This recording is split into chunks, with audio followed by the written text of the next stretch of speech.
Trong video trước, bạn đã thấy mạng neuron rất sâu có thể gặp vấn đề tiêu biến và bùng nổ đạo hàm như thế nào.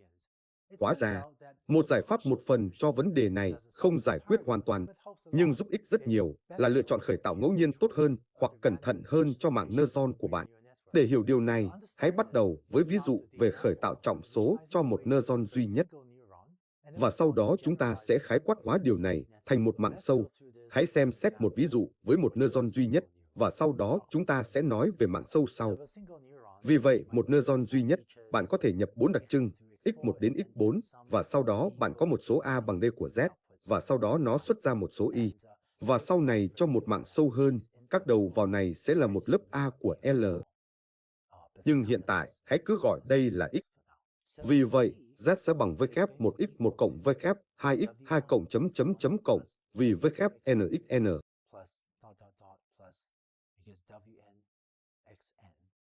Và hãy đặt b bằng 0.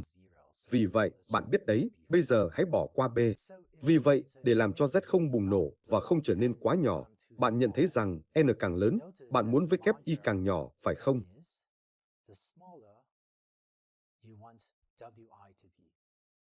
Bởi vì z là tổng của v kép y. Và vì vậy, nếu bạn đang cộng rất nhiều các số hạng này, bạn muốn mỗi số hạng này nhỏ hơn. Một điều hợp lý để làm là đặt phương sai của v kép y bằng 1 trên n. Trong đó n là số lượng đặc trưng đầu đi vào một neuron. Vì vậy, trong thực tế, những gì bạn có thể làm là đặt ma trận trọng số v kép cho một lớp nhất định là np.random.random, và sau đó bất kỳ hình dạng của ma trận là gì, bạn điền vào đây, và sau đó nhân căn bậc 2 của một trên số lượng.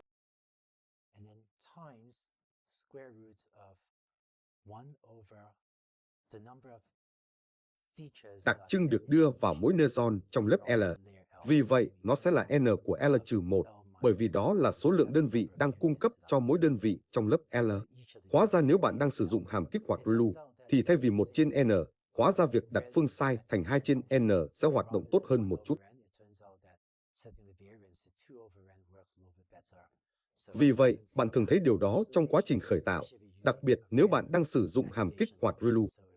Vì vậy, nếu DL của Z là một ReLU của Z, thì ổ, và tùy thuộc vào mức độ quen thuộc của bạn với các biến ngẫu nhiên, hóa ra việc lấy mẫu một biến ngẫu nhiên Gaussian và sau đó nhân nó với căn bậc 2 của cái này, điều đó đặt phương sai bằng với cái này, bằng 2 trên n. Và lý do tôi chuyển từ n sang n mũ L-1 này là trong ví dụ này với hồi quy logistics, đó là n đặc trưng đầu vào, nhưng trong trường hợp tổng quát hơn, lớp L sẽ có n L-1 đầu vào cho mỗi đơn vị trong lớp đó. Vì vậy, nếu các đặc trưng đầu vào hoặc các kích hoạt đầu vào gần bằng 0 và phương sai chuẩn và phương sai 1, thì điều này sẽ khiến Z cũng được chọn trên một thang đo tương tự. Và điều này không giải quyết, nhưng nó chắc chắn giúp giảm vấn đề tiêu biến và bùng nổ đạo hàm, bởi vì nó đang cố gắng đặt mối ma trận trọng số v kép sao cho nó không lớn hơn một quá nhiều và không nhỏ hơn một quá nhiều. Vì vậy nó không bùng nổ hoặc tiêu biến quá nhanh. Tôi sẽ chỉ đề cập đến một số biến thể khác. Phiên bản chúng ta vừa mô tả đang giả định một hàm kích hoạt giá trị, và nó là của một bài báo của He và cộng sự. Một vài biến thể khác, nếu bạn đang sử dụng hàm kích hoạt tanh, thì có một bài báo cho thấy rằng thay vì sử dụng hằng số 2, tốt hơn là sử dụng hằng số 1. Và vì vậy 1 trên cái này thay vì 2. Và vì vậy bạn nhân với căn bậc 2 của cái này. Vì vậy, thuật ngữ căn bậc 2 này sẽ thay thế thuật ngữ này. Và bạn sử dụng cái này nếu bạn đang sử dụng hàm kích hoạt tanh. Cái này được gọi là khởi tạo Xavier.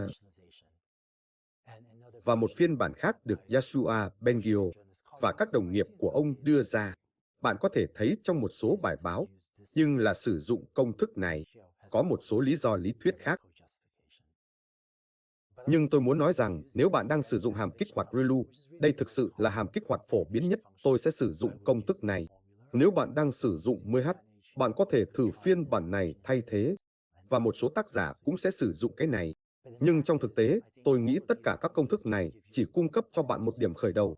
Nó cung cấp cho bạn một giá trị mặc định để sử dụng cho phương sai của việc khởi tạo ma trận trọng số của bạn.